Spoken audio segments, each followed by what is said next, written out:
یہ میں بتاؤں دنیا کے 90% ایشوز وہ ہیں جو پرانے ایشوز ہیں، تھوڑی سی فردر ڈیولپمنٹ ہوتی ہیں۔ مثال کے طور پر یہ جو یوکرین کا ایشو ہے، یہ 2014 سے چلا ہوا ہے۔ آپ کہیں جی اس کو اینڈ پر ہی پڑھنا ہے، اس طرح سارے ایشو، تو آپ اس کا نو ہاؤ رکھیں۔ اسی طرح پیلسٹینین کرائسس ہے، یہ پیلسٹینین کرائسس 1948 سے چل رہا ہے، جب سے اسرائیل وجود میں آیا۔ اگر اینڈ پر کوئی تھوڑی سی ڈیولپمنٹ ہوتی ہے تو آپ اس کو انکارپوریٹ کر لیں۔ اب میں کیوں کہتا ہوں کہ ابھی پڑھ لیں، وہی جو میں نے شروع میں پوائنٹ دیا، سینس آف اچیومنٹ۔ آپ محسوس کریں کہ میں نے بہت کچھ کر لیا ہے۔ پھر آتا ہے پاکستان افیئرس۔ پاکستان افیئر میں دو ایریاز ہوتے ہیں، pre partition and post partition. جو پری پارٹیشن ہے یہ پاکستان موومنٹ ہے۔ پاکستان موومنٹ میں ایک سوال ضرور آتا ہے، لیکن ایک بات کا جنرل سوال بھی آ جاتا ہے کہ آئیڈیالوجی آف پاکستان جو ہے یہ کیا چیز ہے، اور یہ سب کانٹیننٹ میں کیسے پیدا ہوئی، یا سب کانٹیننٹ میں ڈویژن کیوں ہوئی؟ Where as the Muslim lived there for 1000 years, they couldn't fuse with the Hindu community of the subcontinent. Why so? اب یہ ساری Pakistan movement at a glance آپ نے اس میں مینشن کرنی ہے۔ اب اس میں ویسے بتا دیتا ہوں پاکستان موومنٹ کے امپورٹنٹ ایریاز کتنے ہیں اور کیا ہیں۔ پہلے یہ اردو ہندی کنٹروورسی، یہ سید کے دور کی بات ہے، تو سید کی contribution that must be in your knowledge. پھر ہمارے ریفارمرز ہیں اور انسٹیٹیوشنز ہیں جس میں شاہ ولی اللہ، ندوہ اور دیوبند، انہوں نے مسلمانوں کو اسلام کے فالٹ لائن پر قائم رکھا، مینٹلی اس کو اسلامک اسکول آف تھاٹ سے جوڑے رکھا۔ یہ ان کی بہت بڑی کنٹریبیوشن ہے۔ پھر آ جاتا ہے پارٹیشن آف بنگال، اور اس کے بعد ہی مسلم لیگ بنتی، تو یہ ویری امپورٹنٹ۔ اور پھر خلافت موومنٹ۔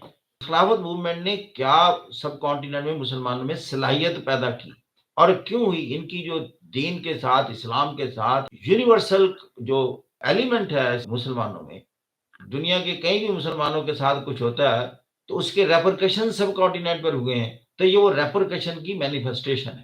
اس کے بعد پھر آپ دیکھتے ہیں سیپریٹ الیکٹوریٹ کی بات ہوئی، جو پارٹیشن آف بنگال کے بعد، اور جو ایک ایجیٹیشن ہوتا ہے against the partition of Bengal, اس نے مسلمانوں میں پہلی دفعہ احساس پیدا کیا کہ Hindu they believe is different community, تو we should be different politically as well, کیونکہ انہوں نے ہمارے خلاف ایجیٹیٹ کیا، تو پھر انہوں نے مسلم لیگ بنائی اور سیپریٹ الیکٹوریٹ کی بات کی۔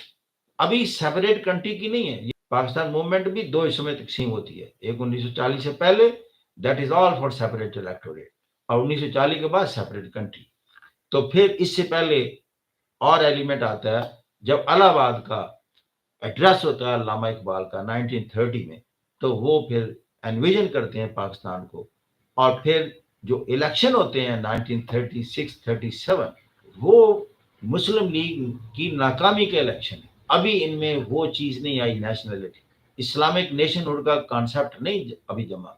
کانگریس کامیاب ہوگی تو لہذا کانگریس کی حکومت بنی۔ پھر آپ کو معلوم ہونا چاہیے کہ کانگریس نے 1939 میں ریزائن کیوں کیا۔ پھر ایک نئی موومنٹ سٹارٹ ہوتی ہے 1940، جہاں ریزولوشن آف پاکستان کے بعد اب سیپریٹ کنٹری کی موومنٹ ہے، یہ 1946 تک چلتی ہے، اور پھر 1946 میں دوبارہ الیکشن ہوتے ہیں جس میں مسلم لیگ جیت جاتی ہے، اور یہ ثابت ہو جاتا ہے کہ the Muslims of the subcontinent, they will not accept any other solution except a separate country۔ اور پھر آخری ٹرائی ہوتی ہے کانگریس کی اور برٹش کی کہ اس سب کانٹیننٹ کو اکٹھا رکھا جائے۔ وہ ٹرائی کیا تھی؟ اسے کہتے ہیں کیبنٹ مشن پلان، وہ بھی ناکام ہو جاتا ہے، and finally Pakistan comes into being. اس کے ہیں ایشوز، جن ایشوز پر آپ کی تیاری ہونی چاہیے۔ What are the economic problems of Pakistan, what is the position of our agriculture, industrialisation. پھر آ جاتی ہے پالیٹکس۔ پاکستان میں پولیٹیکل ٹرمائلز بہت آئے ہیں، اور right now we are passing through the political turmoil, اور جہاں پولیٹیکل ٹرمائلز ہوں وہاں انویسٹمنٹ نہیں آتی اور وہاں کی اکانومی اسٹرانگ نہیں ہوتی۔ آپ کو یہ ریلیشن شپ سمجھ آنے چاہیے۔ پھر آ جاتا ہے ہمارا کانسٹیٹیوشن ڈیولپمنٹ۔ 1956 سے پہلے تو کانسٹیٹیوشن ہی کوئی نہیں تھا، کیسے پاکستان چلا؟ کون سا ایکٹ تھا جس کے تحت چلا؟ یو مسٹ نو دیٹ کہ 1935 کا ایکٹ تھا جس میں کچھ امینڈمنٹ کر کے ہم نے چلا ہے، کیونکہ وداؤٹ کانسٹیٹیوشن تو آپ نہیں چل سکتے۔ پھر 73 کا کانسٹیٹیوشن، یہ بڑا ایور لاسٹنگ اور ویری اسٹرانگ کانسٹیٹیوشن ہے۔ ایور لاسٹنگ کیوں ہوا؟ کہ جو بھی ملک میں کبھی کوئی تبدیلی کی ضرورت ہوتی ہے تو اس میں امینڈمنٹس کی جا سکتی ہیں، تو لہذا اس میں بے شمار امینڈمنٹ ہوئی۔ اس کے بعد آ جاتے ہیں پاکستان کے foreign relation with different countries. اگر آپ کو پوچھا جائے کہ آپ بتائیں کہ پاکستان کی ساری فارن پالیسی کس ملک کے گرد گھومی، تو ہماری ساری فارن پالیسی یونائٹڈ اسٹیٹس کے گرد گھومی۔ سیٹو سینٹو میوچل ڈیفنس ایگریمنٹ سے لے کر 1950s میں جو ہم نے کیا اب تک جو ہم چاہتے ہیں، اس لیے کہ وہ دنیا کو کنٹرول کر رہا ہے۔ دنیا میں طاقتور وہ ہوتا ہے جو دنیا کے پیسے کو کنٹرول کرتا ہے، اور پیسہ کہاں ہے؟ پیسہ ہے ورلڈ بینک میں اور IMF میں، اور اس کو سب سے زیادہ ڈونیشن امریکہ دیتا ہے اور اس کا ووٹ بینک بھی زیادہ ہے، لہذا اس سے پوچھا جاتا ہے کس کو پیسے دیے جائیں کس کو پیسے نہ دیے جائیں۔ ایسے وہ اپنے پولیٹیکل انٹرسٹ کو واچ کرتا ہے۔ اب چائنا امرجنگ پاور ہوا تو چائنا نے کیا کیا؟ اس نے کہا this is the money basically which makes the mare go, لہذا اس نے 2 انسٹیٹیوشن فائنینشیل انسٹیٹیوشن بنائے، Asian infrastructure investment bank, number 2 new development bank. یہ تقریباً half of the World Bank ہیں۔ That's why China is being considered a challenge to United States hegemony now. آخری point ہے 10واں، سبجیکٹ سلیکشن۔